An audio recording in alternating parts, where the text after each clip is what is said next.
बाळा, आज तू हा संदेश ऐकत असशील तर घाईघाईने पुढे जाऊ नको. कारण काही वेळा आयुष्यात उत्तर बाहेर मिळत नाही, ते स्वतःच्या मनात सापडते. आज मी तुला कोणताही चमत्कार दाखवणार नाही, पण एक अशी गोष्ट सांगणार आहे जी अनेक भक्तांच्या जीवनात बदलाची सुरुवात ठरली. तू कधी लक्ष दिले आहे का?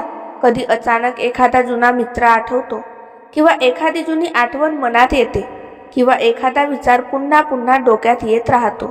अशा वेळी लगेच निष्कर्ष काढू नको. कधी कधी मन आपल्याला थांबून विचार करण्याची आठवण करून देत असते. बाळा, आज रात्री झोपण्यापूर्वी 2 मिनिटे शांत बस. आज दिवसभरात तू कोणाला आनंद दिलास, कोणाला दुखावलंस, आणि उद्या कोणती एक चांगली गोष्ट करशील याचा विचार कर. हा छोटासा बदल तुझ्या मनात मोठा फरक घडवू शकतो. तू उद्या उठशील तेव्हा तुझी परिस्थिती लगेच बदलणार नाही, पण तुझा विचार बदलायला सुरुवात होऊ शकते. आणि जेव्हा विचार बदलात तेव्हा निर्णय बदलतात. निर्णय बदलले की आयुष्य हळूहळू बदलते.